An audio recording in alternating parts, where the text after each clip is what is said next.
Canvas later on. But right now, I'm going to project a slide that says general chemistry. I don't know what 14011 is. That seems like a typo. Deon, you need to lay off the wine or something. Here we go. All right. Can everybody see my slide that says general chemistry 1? Yeah. Yep. Okay, great. Thanks. I Yep. appreciate that.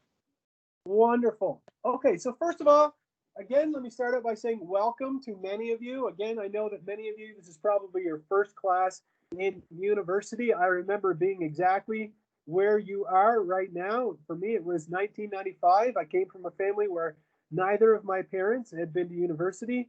I had no siblings in university, so I didn't really know what I was doing. So if you are one of those students that's just like, I'm kind of lost, why am I here? Well, I'm going to talk about that a little bit, but I'm glad you're here. Anyhow, so again, my name is Mr. Deon. This is General Chemistry 1, a challenging course, but a fun course nonetheless. My office is in Centennial Hall in room 222. Mind you, I will not be holding office hours in my office this semester. It's because I share my office with another instructor and we cannot effectively socially distance while meeting with students in the class. So you can see the issue that arises there. So I'm going to try to hold my office hours in Centennial 204, which is the Science Center, on Mondays and Wednesdays from 12:15 to 1:30. I'm going to see how that goes, and I'm a little bit unsure, just like everybody else is. Everybody right now, amidst the pandemic, is a little unsure about how everything is going to work in their classes, and so we'll see how that goes. And if it doesn't work out, I'll hold my office hours virtually online. Here is my email. Classes that I'm teaching this semester, and since you asked, I'm teaching Organic Chemistry 2, Organic Chemistry 2 Lab, General Chemistry 1. There's 154 students enrolled in this class right now. I'm also teaching an online lab and GPS 1010 for any of you that have taken GPS or are currently taking GPS. If you couldn't tell by my accent, I'm Canadian, so I'm an immigrant to the United States.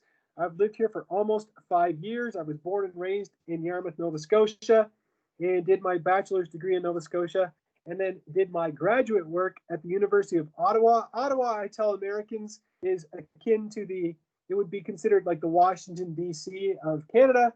It is the capital of the country.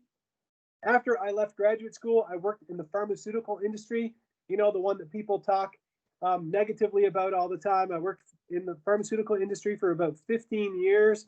The first company I worked for was Bristol Myers Squibb, but it was so long ago that Lance Armstrong was actually their spokesperson when I worked for them. So that's many, many years ago. Anyhow, and then I ended up getting a job as a researcher at the Université de Montréal, which is the second largest French university outside of the University of Paris. So if anybody speaks French, let me know and we can speak French together. And I worked there for a while, and that was basically what introduced me to teaching. I worked as a researcher at the university, but they needed somebody to teach a chemistry class. And so, long story short, I ended up teaching at a junior college in Quebec, which is this college here, Champlain College. And then I've taught at some other places. But once I immigrated to the United States, I started teaching at UCCS shortly after moving here. And so I've been at UCCS since 2016. So I'm entering my 5th year right now. I have a family. I don't hide anything about my personal life. I figure I have a green card, so the government knows everything about me anyhow. I have 2 kids, third one on the way in November. This picture of my dirt bike. I won't talk about that right now. Anyhow, let's talk about, where all of you are right now, which is the same place as me, which is taking chemistry remotely. This is not, I'm sure that most of you, this isn't what you had in mind when you signed up for university. Like, yay, I'm going to take university on my computer. No, I'm sure you all had machinations about taking organic chemistry face-to-face. And trust me, I enjoy teaching face-to-face the most. But I just want to point out a couple of things before we get into the actual subject at hand, which is that I'm going to be covering the same material that I would in the face-to-face classroom. So if we were meeting, let's say in Centennial Hall this morning, if COVID-19 didn't exist, the content that I will cover on Microsoft Teams is the exact same content that I would cover in the face-to-face classroom. I'm not going to cover anything more. I'm not going to cover anything less. I'm not going to make it harder. I'm not going to make it easier. It's going to be the exact same. This is a synchronous class, so our classes are simply held on Teams. I'm going to do my best to record all of the lectures and post them to Canvas so that you will have access to them. The slides are going to be the same. My verbiage and my monologue will be the exact same as it would be in the face-to-face classroom. The pace is the same, and the content is the same. Okay, so what are the challenges of taking chemistry remotely? And I'm sure that several of you have already taken a university class remotely on account of the COVID-19 pandemic, and some of you have probably taken classes in high school remotely for the same reasons. And I think the challenge personally is the self-discipline, self-motivation thing, right? You don't really have a friend, you don't have a shoulder to cry on or anything, they're not as available as they are when classes meet regularly. And so you're kind of missing that part of being in the face-to-face classroom. Also, the whole concept of a study group, right? You don't get the study group and that shared sense of community that you would, and the ability to discuss things with your friends. And you're probably thinking, Mr. Deon, why are you just talking negatively about the experience that I'm taking on right now? Well, I taught organic chemistry remotely this summer, and my students had some excellent feedback for me at the end of the semester. And what they said is that if the videos are posted to Canvas, it actually makes kind of an advantage in that you can watch a lecture more than once, or even a part of a lecture more than once. You see what I'm saying? Because in a live class, once I deliver a lecture, once I leave the room, it's in the history books, right? It's gone. Whereas if it's recorded, we can review that and watch it, and you can watch it whenever you want. So there is a little bit of an advantage there. So that's just something I wanted to share with you. All right. Let's take a look at our schedule. So this is our schedule. I would recommend that every single person who is hearing my voice right now, every last one of you, I would recommend printing out a copy of the lecture schedule. It shows you the week. So for instance, today we're week 1. Where are we? We're week 1. It's Monday, August 24th. We're going to go over the syllabus. We'll talk a little bit about McGraw-Hill Connect. And then we're going to get into chapter 1 in our textbook, right? Then I also have the dates of homework assignments and different evaluations like exams. And so you can see that in the first week, we're going to be looking at chapters 1. We're also going to look at chapters 2 and 3. So you have all of that information there. If you move down in the syllabus, you can see that we have an exam coming up. So you're right. Oh boy, science. All right. So you have an exam. When is it? Exam 1 is going to be on September 4th. So September 4th, and it's going to cover chapters 1, 2, and 3, and it tells you everything that's covered on that exam. It tells you that the exam will be available online on Canvas from Friday, September 4th at 12:15 p.m. until Saturday at 5 p.m. So all of that information is provided there. I'll also have a practice exam set up on Canvas that you'll be able to access. And if you're wondering, will the practice exam be something like the real exam? Of course it will be. Of course, of course. Yeah, so there we go. So on here, again, you find information about homework assignments, exams, and what is covered in lecture on what day. I try my best to stick to the schedule. I am a human being, however, so sometimes I might be behind, or maybe sometimes we might get ahead a little bit. You can see we have a holiday coming up on September 7th. I have some information in here about the withdraw date where you can get a full refund. And what's great about that withdraw date in this semester is that it lies on September 10th. It ends on September 10th. So what that means is you're going to have your first exam before the drop date. And what the advantage to that is, if you take the first exam and you say, well, maybe I'm in over my head, maybe I need to go back and review some of my old math, or maybe I need to take an introductory chemistry class before I take general chemistry 1, and that happens. Or maybe you just, there's literally Avogadro's number of reasons why students, say, maybe I shouldn't be taking on general chemistry right now. Maybe you don't have the time, whatever. Anyhow, the good news is that you would get that feedback from that first exam before the withdraw date so that you could get a full refund if that were to happen, okay? anyhow, you can see, hopefully you've taken the time to look through this already, that not only do we have exams, we also have midterms. And I also have practice midterms, but the midterms cover more material than the exams. So you have 2 midterms over the course of the semester, and you have 3 exams plus a final exam, and I'll talk about that more in a second. Okay, and again, you can see that the midterm covers, chapters 1, 2, 3, 4, 14, 7, right? All these different things. And it tells you when it's available online. So trust me, me and my colleagues put a lot of time and effort into this schedule. So all of the information that you need, about what we're going to be looking at, what day, where, what time, it's all provided in this schedule. So again, I encourage you to take the time to look through all of this, and you can see that the semester is 16 weeks long, and in the final week, we just do review. We even do some review in the 15th week, and then we have a final exam. You can see there's some points down here at the bottom, some little footnotes. It says it's highly recommended that you read the book chapter before attending a lecture, whether it's on Microsoft Teams or if it is a face-to-face lecture. I always recommend for my students to read ahead of time. I find it's one of the best ways to solidify your knowledge and to maximize your time in lecture.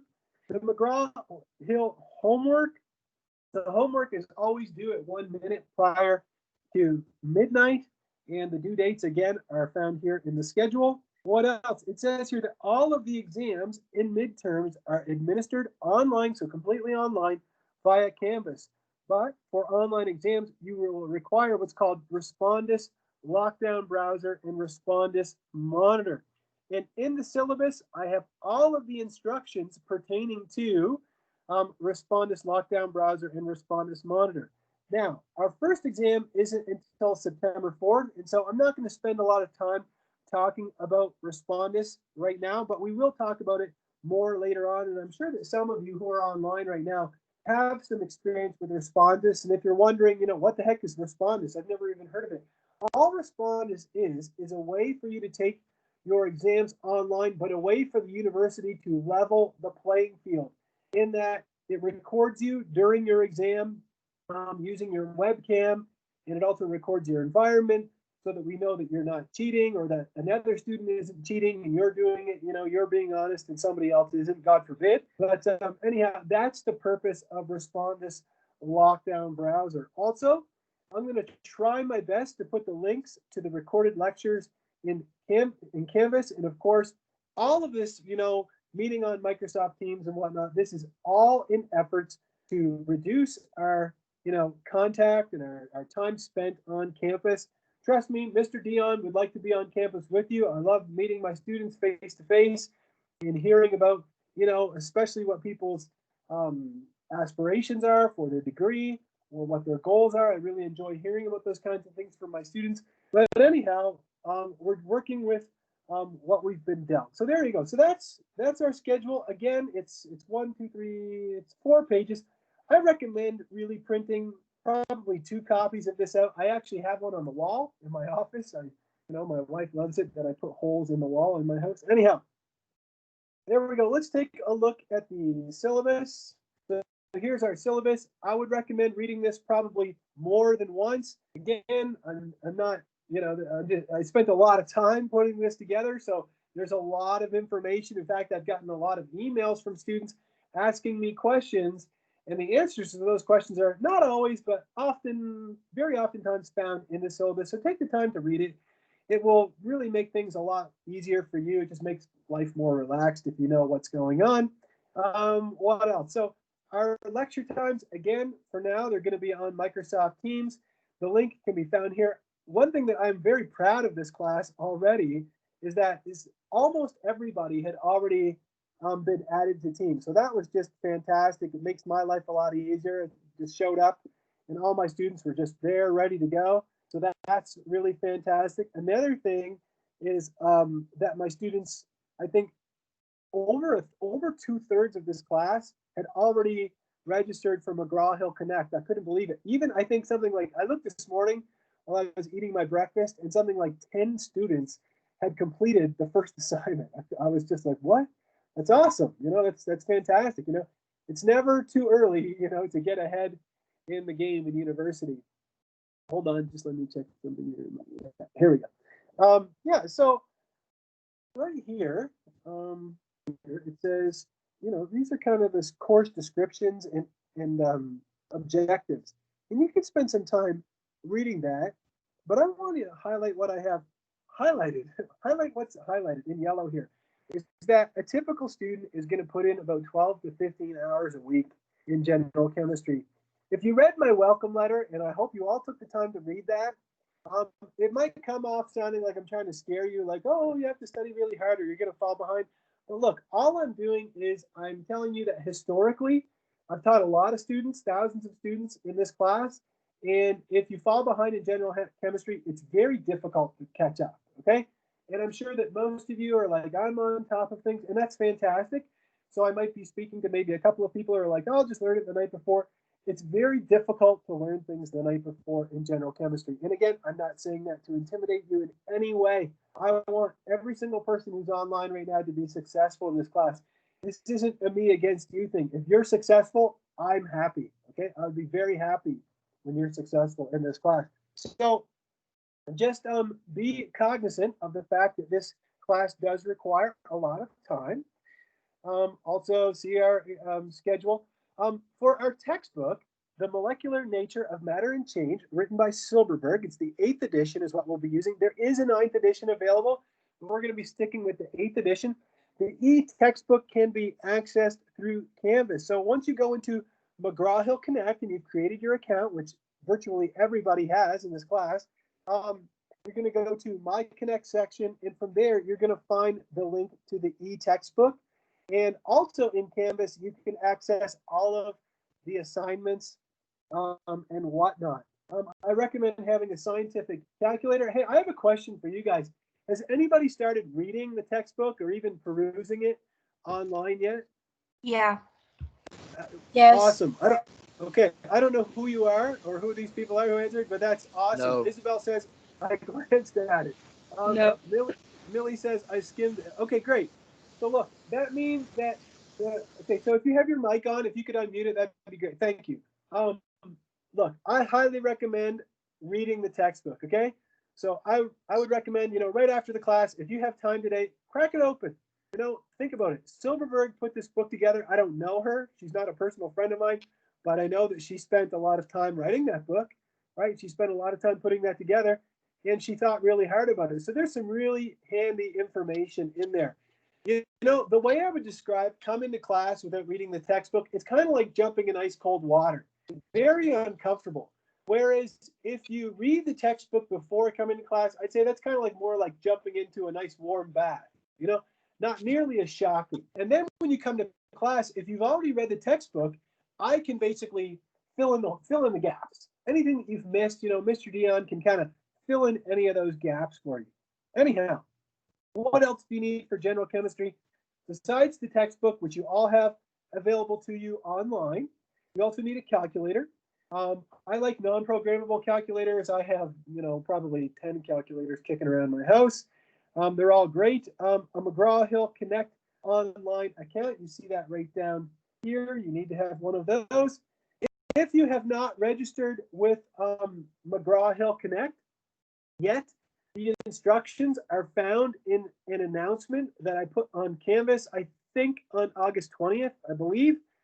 So you can go through that and register with McGraw-Hill Connect. Somebody asked, Caitlin Dixon just asked, is the paper version of the textbook the same as the online one? The answer is yes, absolutely. If it's the 8th edition, yes, it would be the same. Okay, let's get down to some other important things like your homework, which is also administered through McGraw-Hill. So everything except for your exams is done through McGraw-Hill. So the textbook is on McGraw-Hill. Your reading assignments, which are called Learn Smart assignments, that's just the McGraw-Hill name that they gave to reading assignments. Those are also found on Connect, okay? Your reading assignments, again, I saw that 10 people had already completed the first one, which was amazing. Those are not worth a ton. Those are worth 5% of your course, okay? Your homework assignments, those are also completed on Connect. those are worth about, or not about, they are worth 5%. Okay, so that only adds up to 10%. You're probably wondering, where do most of my points come from in this class? Well, most of them come from exams and midterms. So as I told you previously, we have 3 subject exams. The subject exams are kind of like small exams. They only cover maybe 2, 3, 4 chapters at the most at one time. Whereas the midterm exams are much bigger, okay? The midterms will cover much more content in those exams. So the 3 subject exams, there's 3 of them, of course, each worth 10% for a total of 30. And the 2 midterms are worth 20% each for a total of 40%. And then your final exam, which will also be taken online, as far as I know, that is worth 20% as well. Okay, so I highly recommend doing the practice exams. I give you two attempts with each one of those practice exams. You also have to use Respondus, so it gives you practice in using Respondus. The grading scale is found right here on the right, and there's not much I can say about that except there's the grading scale. Also, that you need a score of 70% or higher, around 70, so 69.5 and above, I guess, would give you a C. And you have to have a C if you want to move on to General Chemistry 2, which is Chemistry 1411. And I'm sure that many people who are online with me right now, I'm sure that many of you want to move on to General Chemistry 2. There we go. Notes regarding exams, grading policies. So I want everybody who's online right now to take the time to read this section in detail. I'm not going to go over the whole thing right at the moment because our first exam isn't coming up for a while, until September 4th. But right here is all the information regarding Respondus, okay? And how Respondus works. There's even a YouTube video that you can watch. It's not long, but you can spend some time watching that. Somebody asked me, do we need Respondus for practice exams as well? The answer is yes. We also use it for the practice exams. Generally, I don't look at the videos because I don't care if you use notes to do a practice exam. That's your business. That's for practice. The only ones that we really monitor are your actual exams. And if you're wondering, well, why would you design it so that we need Respondus for a practice exam? I can tell you very quickly. The reason we do that is just to get students in the habit of using it. That's all. It's just for practice. Nothing more than that. All right. There's a whole blurb in here about your recording etiquette, and I'll get you to read that. So for people who read the whole syllabus very carefully, there's some things here that are artifacts from an old syllabus that don't really hold true. The whole thing here about putting in marks in the actual booklet. So don't even worry about that. That's from when we offered paper exams, which it doesn't look like we'll be doing this semester. Also, you probably saw my announcement, or I hope you did. I posted an announcement that is about the Science Center and a video that was put together by one of the tutors from the Science Center. His name is Clayton Hall-Crew. So if you're wondering, like, Mr. Deon, what the heck are you talking about? If you go in our class's Canvas shell, right now, if you were to go in that and click on announcements on the left, you would see that there is an announcement there that says something about Science Center.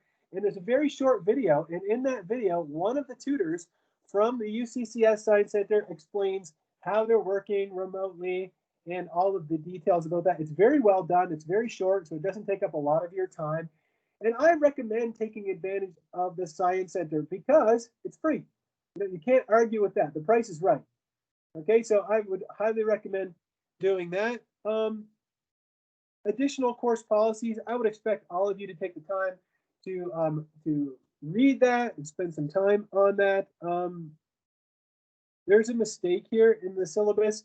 It says about missing a midterm exam. That is when we gave paper exams, so I'm going to have to fix that because you cannot miss any exams in the remote learning class.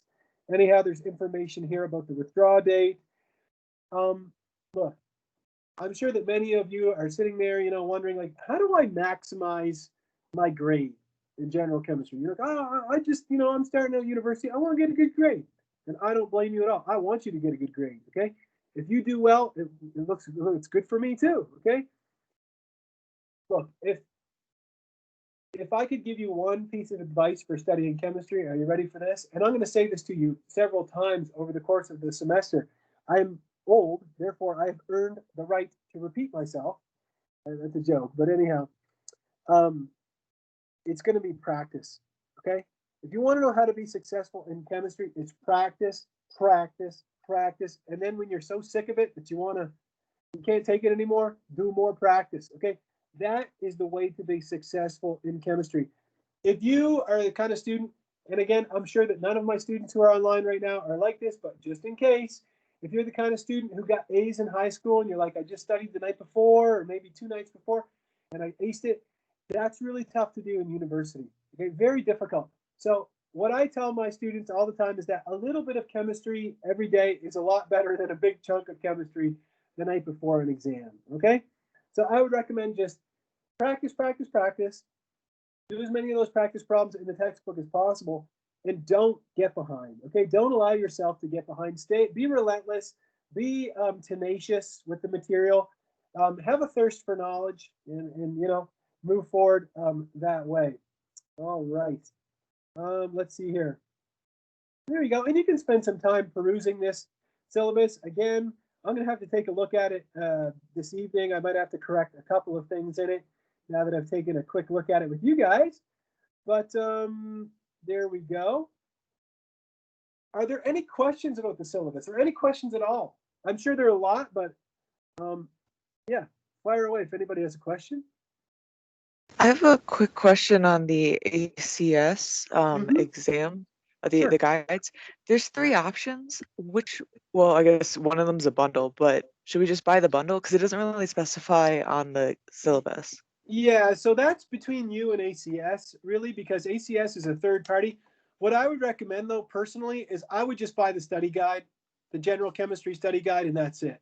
Okay. Not the timed one or anything, just the normal $25 one? Yeah, I would buy the $25 one and leave it at that. That's, to be honest, hey, you want to hear the honest truth? That's all your instructor has. Okay. Hey! That's all I have. Okay. I'm turning around and look. I can see it on my bookshelf. It's the only thing that Mr. Deon has. Mr. Deon doesn't have anything else. Okay. So yeah, and you know what? You know what's great about those ACS study guides is I know it's $25 and I don't like spending any bucks, but for anybody who's interested in taking a standardized course or standardized exam, later on in their life, maybe you're thinking, hey, I might want to go to medical school or dental school or pharmacy or something like that, or nursing, anything. Any of those standardized exams, the ACS study guide is just a wonderful resource for that. Somebody asked me here, is the paper version the same as the online one? I'm not sure what you're referring to because we only write online exams in general chemistry. If you're talking about the ACS final, the answer is no. The paper exam is different than the online one because the online one was developed post COVID-19 outbreak. It was developed especially for the situation that we're in right now.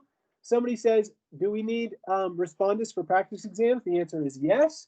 Another person asks if they opt out of day one access and buy the tangible book, will that be an issue? No, you can use a physical textbook. There's no problem with that. Can we use our laptops for respondents? I know that you can't use a Chromebook.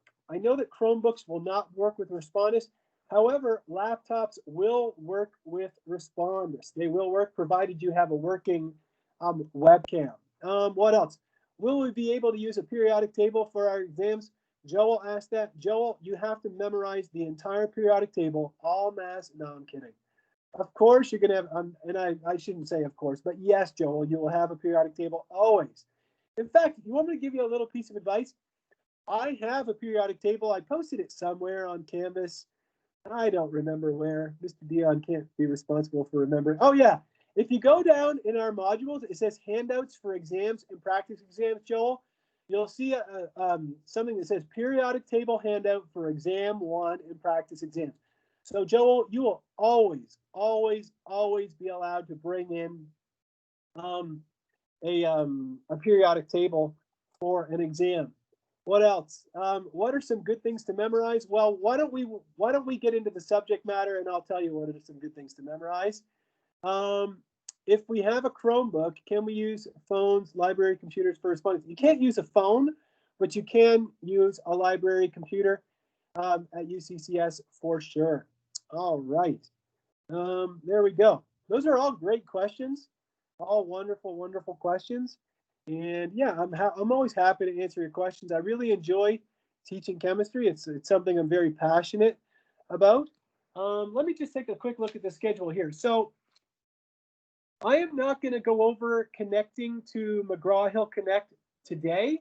And the reason why is because I do want to talk about chemistry a little bit, and our class ends at 10:40, I believe. So I want to get into that. And I also don't have it pulled up on my iPad, which is what I'm using to present from. So I will do that on Wednesday. We'll talk about that. But also another reason why I'm choosing not to do that is because I've seen how many of my students have already registered. In fact, I could even check right now and do a live assessment, but I think that Canvas is pretty slow at the moment because I assume everybody on campus is on Canvas at the moment. Anyhow, all right, let me find my lecture slides here. Oh boy. Mr. Deon doesn't know how to organize his notes very well. There we go. Okay. Let me just check quickly here, and I can tell you guys, not that you care, I can just tell you how many students have registered with Connect. See my roster. Bump, bump, bump. Oh my goodness. Oh, this is insane. Almost everyone. Okay, we have something like 150 students in the class. I have 131 students that have registered with Connect. So that's kudos to you guys, not me. Okay, well, let's get started. Who's ready? Is anybody ready? All right, I can see Matthew has his hand up, so he's pumped. He's ready to go. I'll take it. All right. Let's see here. Oops. No, not what I meant to do. There you go. Can you guys all see my first slide right now? The one. Yep. Yeah, great. Absolutely. Okay, so who's ready? We got Joel, Isabel, William, Jordan, Sloan, so on and so forth. You know what? Last semester I had 114 students in my class, and I learned all of their names. The only thing is it's gonna be tough to learn your names. It's very difficult to learn names without seeing faces, but I'll do my best. I really will try my best to interact with you. If I ask a question, you can either unmute your mic. Most students are more comfortable typing in the chat. Like I can see, like Samuel just wrote ready. Like I can see everything, you know, Inika, sorry, Miss Brass, she typed yeah, like I can see that. So if you want to try to interact with me via the chat, I will do my best to respond to those. But let's get to it here and talk about the subject at hand. And just let me double check one thing before I move on. Okay, there we go.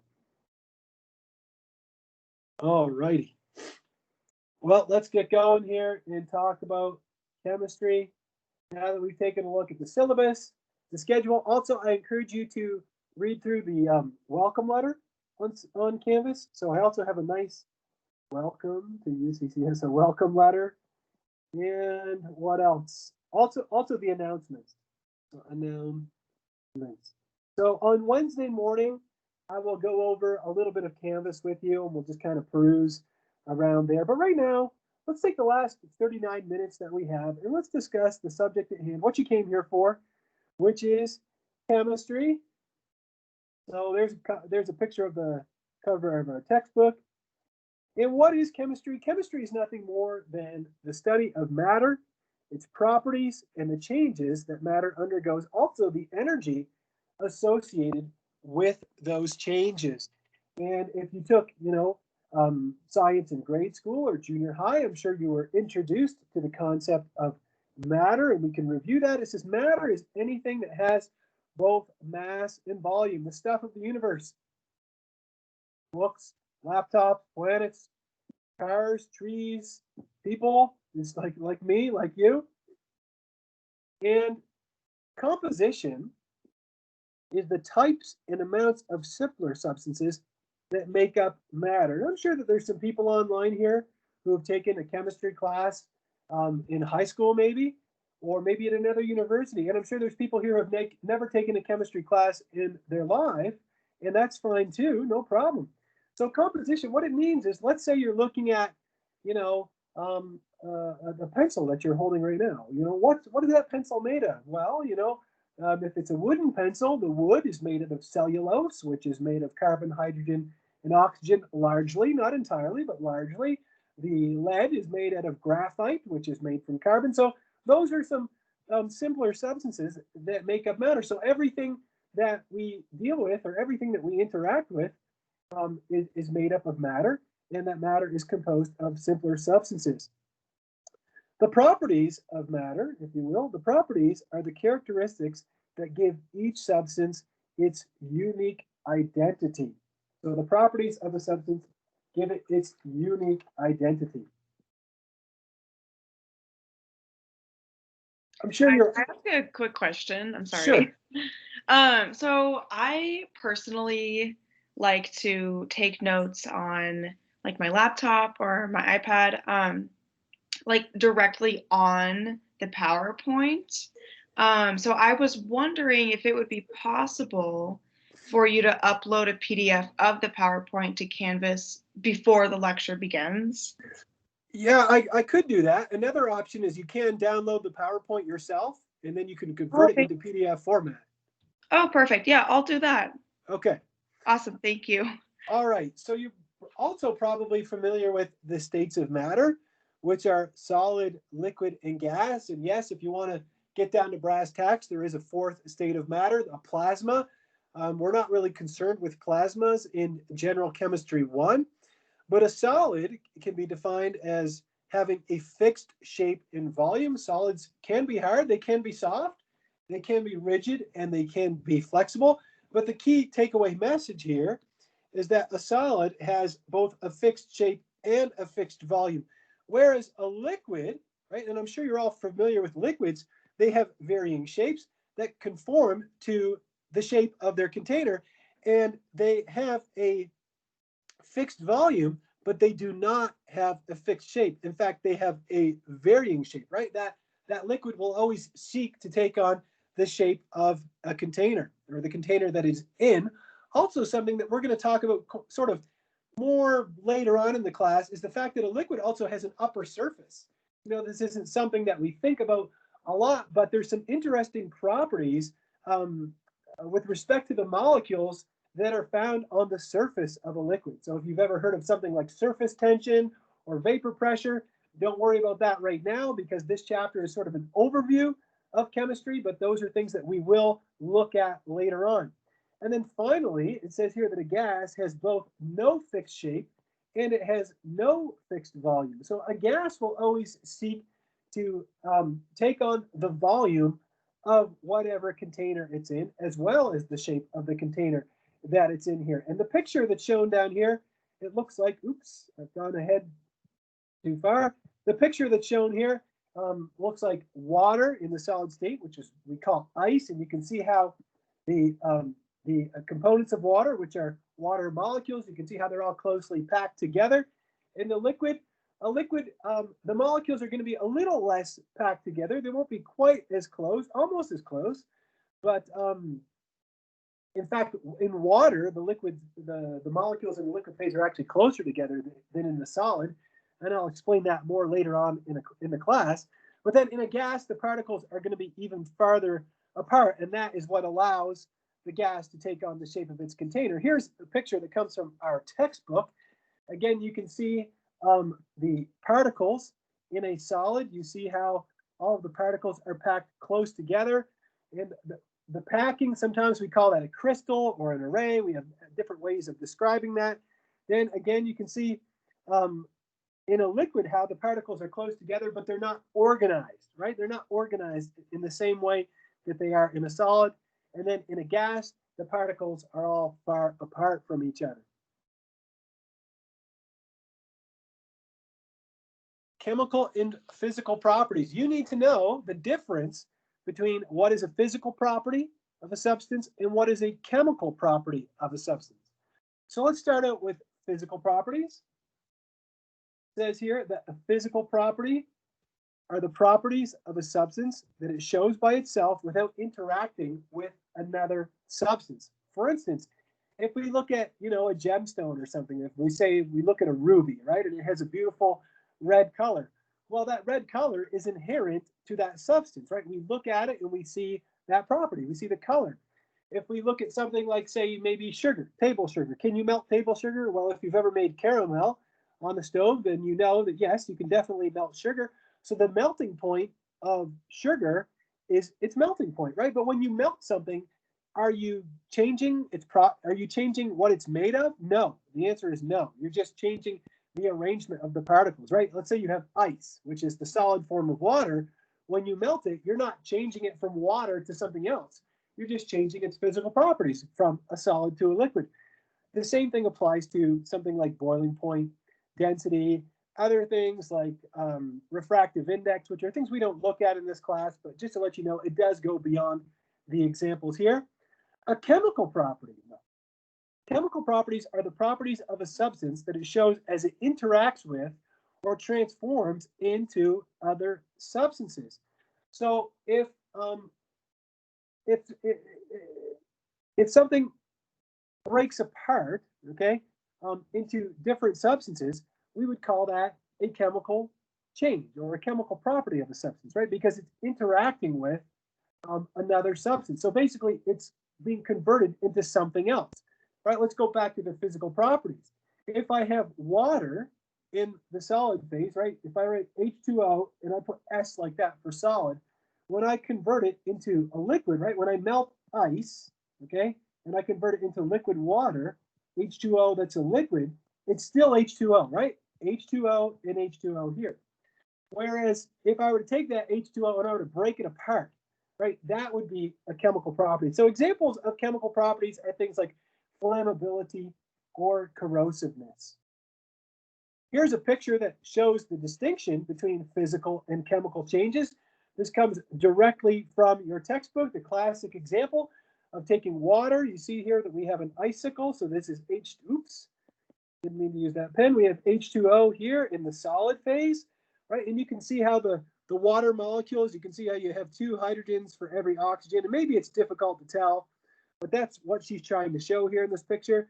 So you can see how all those water molecules are packed together very neatly in the solid phase, whereas in the liquid phase, they're still packed closely together here, but they don't have that organization that they did in the solid phase. Also, you can see that the molecules are still intact. I have H2O and I still have H2O here.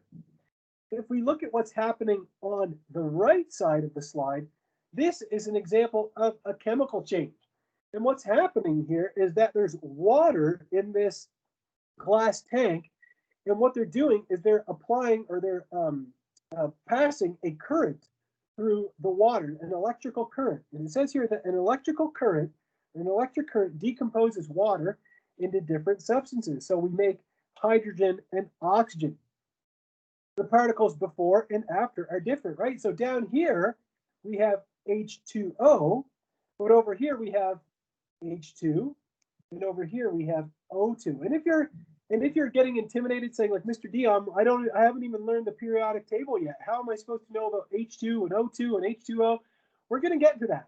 Remember, this is just an overview, and all we're talking about right now is the distinction between what is a chemical change and a physical change. So you would agree with me, hopefully, that what we're doing is we're taking H2O, and when we're done, we don't have H2O. We have H2 and O2. Okay? I went to high school with a couple of guys who were taking, a battery, and they were hooking it up to water or putting electrodes into water, and they were making hydrogen and oxygen, and they collected the hydrogen gas from this reaction, which is called an electrolysis reaction. This is something that you would look at more in general chemistry too, but they collected that hydrogen gas and they set it off. They made an explosion. Anyhow, if you want to know what happened, I'll tell you another day if you ask about it. Anyhow, with that in mind, let's take a look at a problem, right? We're getting into practice right away here in General Chemistry 1. So it says here, visualizing change on the atomic scale. It says here, the scenes below, so what we see down here below, represent an atomic scale view of a substance. substance A, which is undergoing, so here's substance A, it's undergoing two different changes. Decide whether each scene shows a physical or a chemical change. I'm going to start with A being converted into B. Could anybody answer me? And there's a lot of you, so I'll do my best to look at the chat here, but can anybody tell me what's happening here? Would this be a physical or a chemical change? Does anybody have an idea? Going from A to B. Chemical. Yeah, somebody says a chemical change. In fact, many people are writing a chemical change, right? Because you can see here the A, all of these substances, they're all made of two red spheres and one blue sphere, right? They're all identical, right? You've got the two red spheres and the one blue sphere. But hey, when I look over at B, wow, I don't have any of those in that circle, right? I only have two reds together or a red and a blue. So that tells you that this is a chemical change. The identity of A is no more, right? It's being converted into something completely different. What if we look at this change over here? If we go from A to C, could anybody tell me is that a physical or a chemical change? I see that Matt and somebody else who's got their mic unmuted, Jordan, Gage, okay, everybody's on the same page, right? Or at least most of us are on the same page, right? This is definitely a physical change because you see that all that's happening is you're taking these molecules or these subs. I'm trying to not use the word molecules, which is difficult for me because I'm a chemistry teacher, but you can see that these substances or this substance is just becoming more organized, right? So now it's more organized. And so this is a chemical change, right? Maybe I should move that and write it over here. So this is a chemical change, right? And this one here is a physical change. Did I reverse them? Mr. Deon is tired. Oh, good gravy. I'll just erase the whole thing. There we go. So here we go. This is our chemical change. Got that right? And here's our physical change. Okay. Now we've got physical change and chemical change down a little bit. Usually in my slide decks, I include the solutions. I like to usually just go over the solutions with my students, and I just leave them in here for you guys to take a look at if you want to, but this is the solution for the first one, and this is the solution for the second one. Anyhow, let's move on and talk about temperature. Temperature and change of state. This morning I was watching the news, and they said that, you know, every day you turn on the news, they always tell you you're breaking some kind of weather record. It's, you know, some kind of blistering highs today of 95 degrees in Colorado Springs or something. Anyhow, temperature and change of state. So a change of state, what are the states? A state means a state of matter, okay? So a state of matter. So a state can be solid, liquid, or gas, okay? So a change of state is a physical change. The physical form changes, but the composition does not. And we looked at several examples of that already this morning. Changes in physical state, I would be careful with this one. It says they are generally reversible, right? If you melt ice to produce water, that's a physical change. That's definitely reversible, right? Of course, if you follow the four seasons, yes, lakes freeze and then they thaw and then they freeze again, and they do that, you know, since the beginning of time. So generally reversible. One thing that sometimes I teach nursing chemistry sometimes, and sometimes the students in that class, they'll say, okay, if I tear a piece of paper, that's not a chemical change, that's a physical change. And I'll say, well, how do you know it's a physical change? And they'll say, well, it's reversible. Well, I wouldn't say that tearing a piece of paper is necessarily reversible. You could tape it back together. So you kind of have to be careful with that. But generally, I would say, generally physical changes are reversible. However, a chemical change cannot simply be reversed by a change in temperature. Okay, so chemical changes oftentimes are reversible. Technically, all of them are, but you can't simply affect a chemical change in reverse by a change in temperature. Let's look at some physical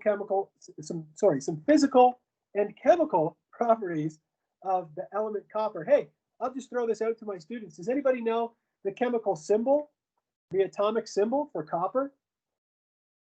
Cu. That's right. Yeah. Absolutely.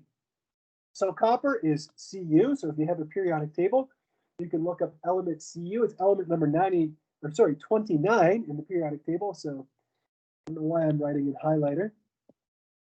Land of 3. See you. There we go. So physical properties. What are the physical properties? Well, it can be copper can be hammered into sheets quite easily. In fact, I'm sure somebody online has taken a copper pipe and had to hammer it or something like that before. Maybe if they're trying to get it to fit somewhere in their house. So when something is easily hammered into a sheet, that's called being malleable. And you need to know that definition. If a substance like copper can be drawn into a wire, that's called being ductile. And I'm sure that somebody has used a copper wire for something in their life. In fact, if you're online right now, you are taking advantage of copper wires because electricity is passed through copper wires in homes and businesses. What else? Some other physical properties of copper. This is a great one down here. I love this one down here. It says copper can be melted and mixed with zinc to form brass. Okay, so brass rather, is simply a mixture. So brass is equal to copper plus zinc. So the element zinc is mixed with copper to make brass. But it's not a chemical change, right? You're not taking the copper and converting it into something else. It's still copper. So in the brass, it's just a mixture of those two metals put together. So that is actually a physical property of copper, is that it can be melted or mixed with brass mixed with zinc to form brass. Sorry, I'm thinking too far ahead here. Anyhow, what about some chemical properties of copper? If you've ever seen a beautiful copper roof or copper gutters when they're first installed, wow, they're super impressive, right? They're beautiful and shiny and just so brilliant. But then after a few years, they will oxidize or tarnish, if you will, and they form a blue-green carbonate in moist air. So that's a chemical property. So what's happening is that the copper is actually reacting with the moisture or the water in the air, and it's being converted into this carbonate. And we'll talk more about that later on. But that's what causes the copper to turn that green colors, because it's no longer copper, it's some sort of copper carbonate. Also, copper can react with a strong acid like nitric acid. The formula for nitric acid, and we'll look at this later on, is HNO3. For sulfuric acid, it's H2SO4. And I just can't help myself when I'm lecturing about chemistry. Sometimes I like to add things along the way that we're going to learn in the future, but just kind of to put the bug in your ear. Also, it says here that copper, what else can it do? It slowly forms a deep blue solution in aqueous ammonia. So it doesn't even bind to the ammonia. It actually forms what's called a complex, which produces this beautiful blue color. Anyhow, let's move on and take a look at some other questions. And I'm sure that some of you have probably already gone ahead of me here and looked at these questions. And let's see here. Let's do this kind of quickly. And if you're wondering, would you ask this kind of question on an exam? The answer is absolutely yes, absolutely. It says here, decide whether each of the following processes is primarily a physical or a chemical change and explain briefly. So let's do it kind of quickly here. We'll start, where should we start? I don't know, with A maybe? It says frost forms as the temperature drops on a humid winter night. Would that be physical or chemical? Physical. Absolutely, yes. Couldn't agree more. That's a physical change, right? Is it cold? Because frost is just water in a crystalline form, right? It's just water crystal. So it's basically like little ice crystals. So that's a physical change, right? You're taking water again in the liquid phase and converting it into a solid.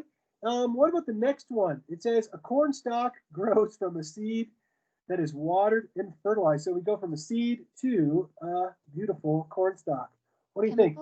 Yeah, chemical. Absolutely, right? Yeah, you're taking the seed, and if you want to really make it super simple, you can just say, okay, well, when the corn stalk's grown, the seed is gone, the water is gone. So there's been some kind of combination of the seed, the water, the nutrients in the soil to produce something completely different. So that's definitely a chemical change. I'll go over the other ones a little quicker.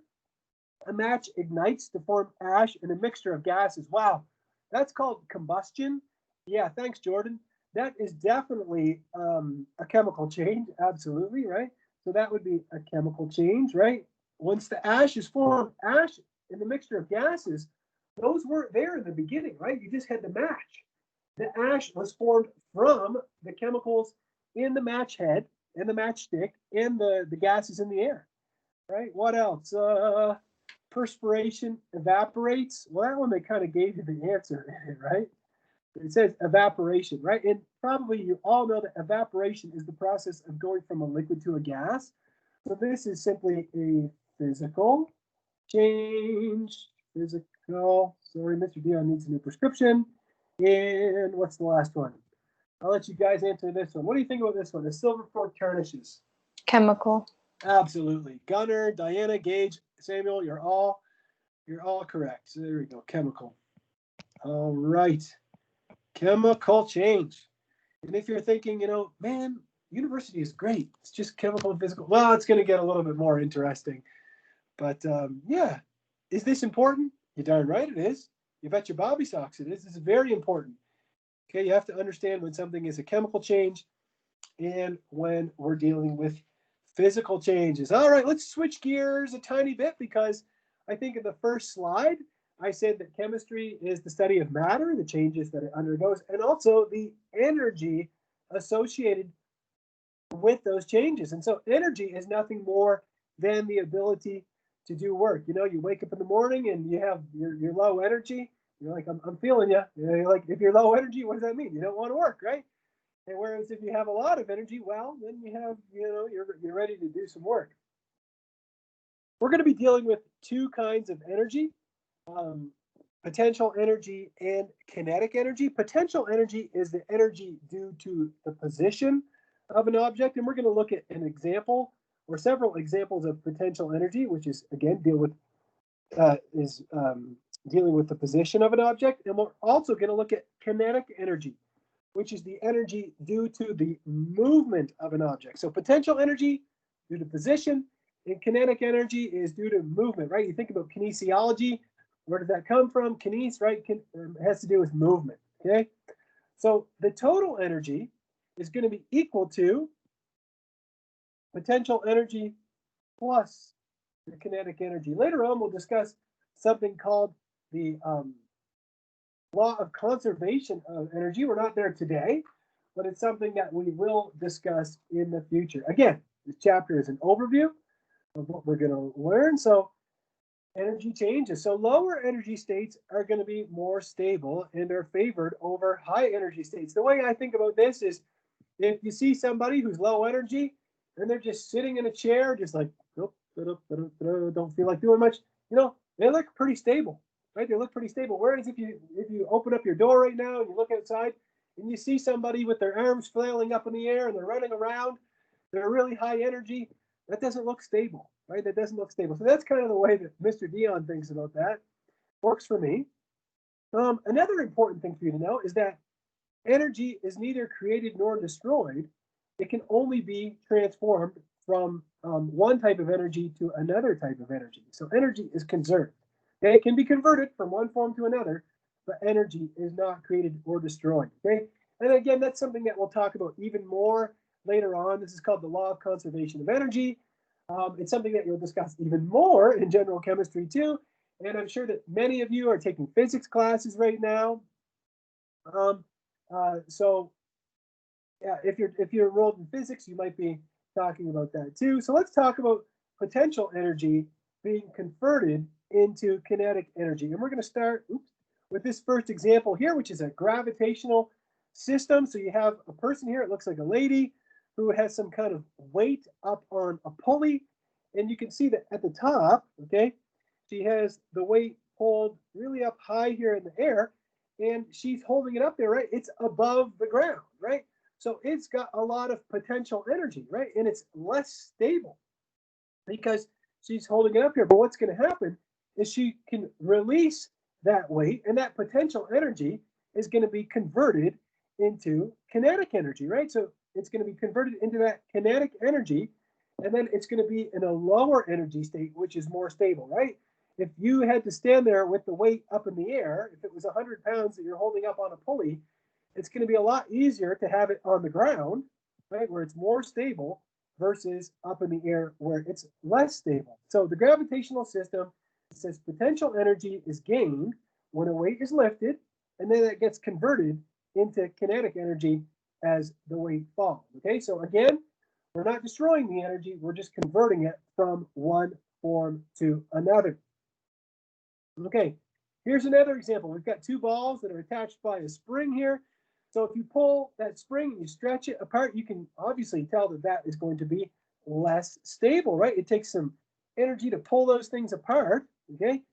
And that potential energy stored in that spring and those balls being separated is going to be converted into what? Into kinetic energy when you release those two balls and allow them to come together by virtue of that spring. So again, the energy is conserved, right? The change in that potential energy when they're less stable, when they're further apart, is going to be converted, or sorry, the change in potential energy equals the kinetic energy when they are relaxed. Let's look at another example, and this is more of a chemistry example because later on we're going to talk about charged particles. When you have a positively charged particle in chemistry, we call that a cation. When you have a negatively charged particle in chemistry, we call that an anion. And if you've studied physics at all, you might have heard of Coulomb's law. And we're not going to go over Coulomb's law right now, but you're probably all perfectly aware that opposites attract, right? So it says here that you have oppositely charged particles that are held apart from each other. They're in proximity. They're not infinitely far apart, but they're close enough with each other that there's going to be an attraction, right? And we call that the electrostatic attraction between these two particles. So the potential energy of attraction, the potential energy is gained when the charges are separated, and then it gets converted into kinetic energy as the charges are allowed to come together, right? As the attraction pulls them together. Let's look at one more example of potential energy being converted into kinetic energy. One more example, and this is a really great one because it deals with molecules and something that everybody can, or a lot of people can relate to. I know that UCCS, a lot of students have automobiles, so you've probably put gas in a fuel tank at some point in your life. And so if you think about the fuel that you put in your car, there is some energy in the molecules that are in that fuel. So it says here, a system of fuel and exhaust, a fuel is higher in chemical potential energy. Now, we don't have a spring or a weight or anything to look here. You're going to have to take my word for it that the chemicals that are found in the gasoline have more potential energy than the products that are made when the exhaust is formed, right? So as that fuel burns, some of that potential energy is converted into kinetic energy that causes the car to propel forward. And you're like, well, isn't some of it released as heat? You know, it warms up the car too. Absolutely, absolutely. But the whole idea is that the potential energy found in that gasoline can be converted into kinetic energy. So what are we doing here? We're taking potential energy and we're converting it into kinetic energy, and we're not losing energy overall. Let's take a look at what it says down here.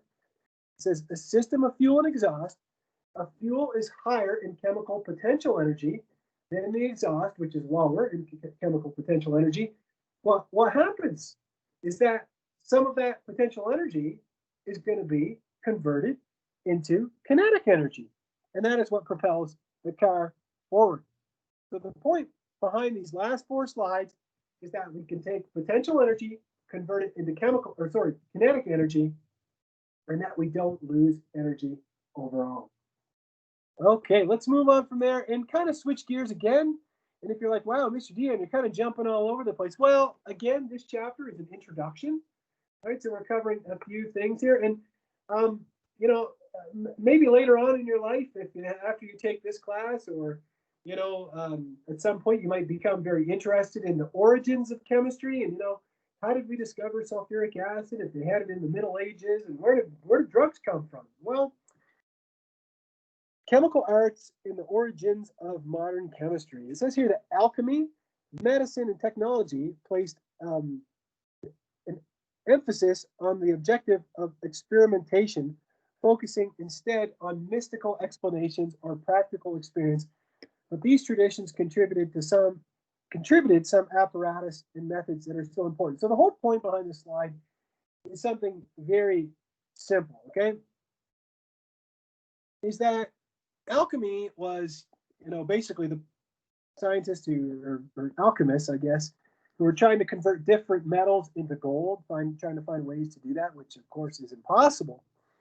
But what they lacked is they didn't focus very much on experimentation, right? It says here in the notes that they placed little emphasis on objective experimentation.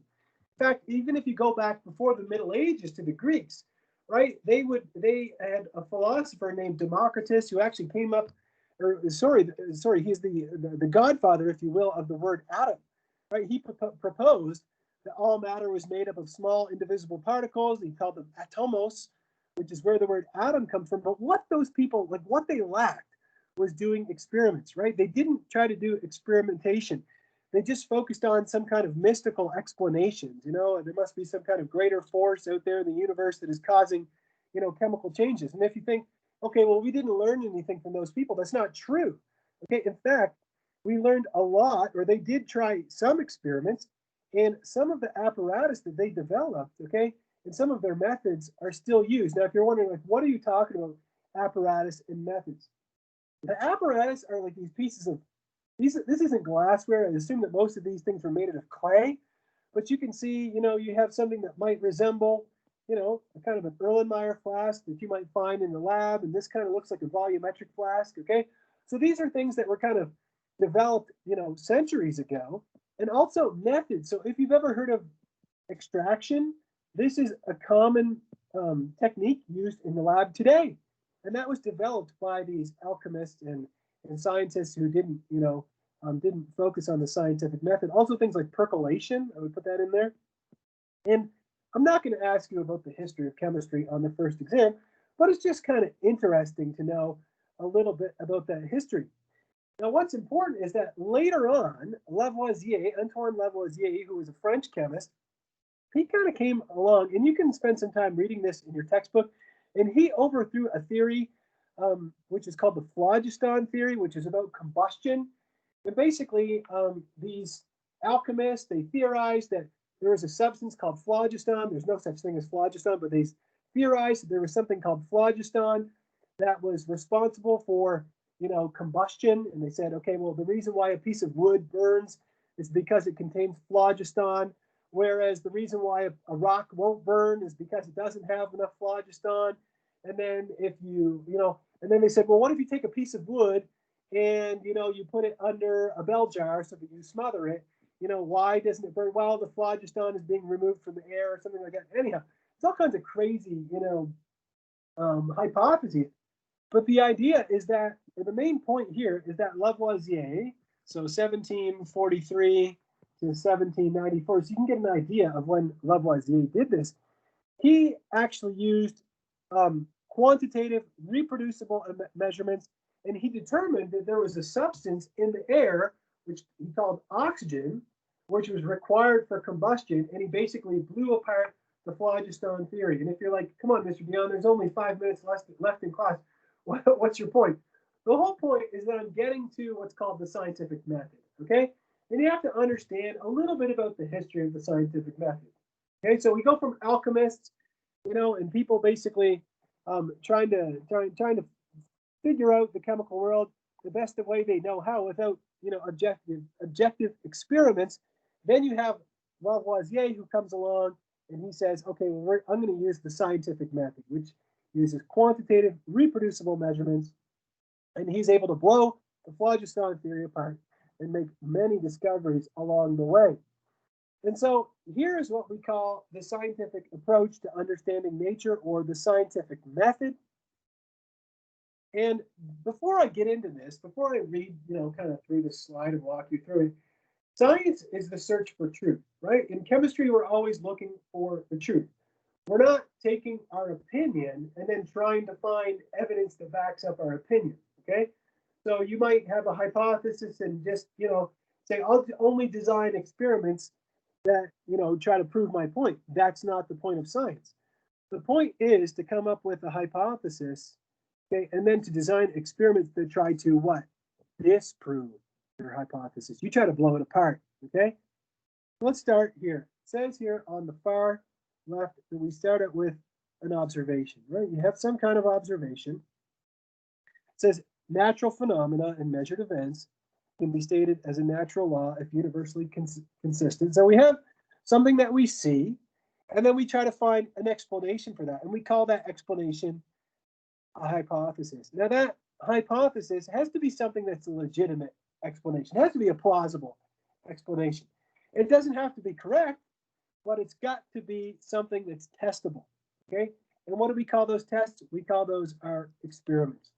So we do experiments and we try to disprove our hypothesis, and we vary or we change one variable at a time as we do that, okay? And if after enough time, if we can't disprove our hypothesis, once we've done lots of experiments, we have a huge body of experiments that prove and cannot disprove our hypothesis, a hypothesis can eventually develop into a theory or a model, which is a set of conceptual assumptions that explain data from accumulated experiments. And we can use the theory or the model to make predictions, right? That's what, if you think about what a model is used for, it's used to predict what's going to happen. And then once a theory has been tested and tested and tested and has an even larger body of work that proves it, and it's not even on this slide, a theory can become a law. Now, if you think about the laws, there's actually not that many scientific laws, okay? There aren't an abundance of scientific laws. There's lots of theories, okay, but there aren't that many scientific laws. If you think about chemistry, I think about the laws of thermodynamics, and that's something that we'll discuss more in general chemistry too. But the take-home message is that you should understand the difference between what a hypothesis is, how we use experiments to produce a model or a theory, and that a model or a theory can be used to make predictions about the world around us, and that when a theory gains a large enough body of work, it can become a law. All right, we only have like 1 minute left, and that will bring us to scientific SI base units, which is the International System of Base Units. But I'm going to stop there. Stop talking, and you're like, I thought you never would. Go back to my teams. And I'm going to try to, for some reason, my camera is not working properly. But anyhow, let me go back to my slide. I know we only have a minute left, but I just want to ask you, are there any questions before we sign off? And remember, we're going to meet on Wednesday at 9:25, and I will also post this video to Chemica. Any question? Will there be, I'm assuming there are going to be points deductive for not attending at the selected time, right? Absolutely not. Oh, okay. No, absolutely. This is university. You can show up, or you can go grab yourself a coffee downtown, whatever. Okay. Yeah. No, it's a good question. It's a perfectly legitimate question, but no, I do not take attendance. All right. No. Thank you. You know what? Okay. You know what? Mr. Deon is a little bit long-winded sometimes, and I can tell you that students who attend class live generally do receive better grades, okay? All of the lectures are posted on Canvas. The lecture slides are posted on Canvas, but not all the lectures because I haven't done them yet. But the lecture slides are all available on Canvas, all of them. Okay, so Hey, on Wednesday at 9:25, so if your microphone is on, could you mute it? Yeah. Hey, Mr. Deon, can you hear me? Yes. Oh, okay, cool. Yeah, I have a question. Do you have any tricks that you're going to dish out along the way, like Brinkelhoff, things that are catchy that help with memorization and all that? Of course. I'll do my best. Okay, great. Thanks, sir. No problem. All right, so I've gone over already, but we're going to meet at 9:25 on Wednesday morning. If you have any other questions, feel free to put them in the chat or shoot me an email. But I'm just like you guys. I have a lot on my plate right now. I'm teaching several hundred students, so I'll do my best to answer your questions by email. If I can't get to it, I'll try to answer it in lecture. And I'm already looking forward to class on 9:25 on Wednesday morning. Can't wait. So I'll see you then.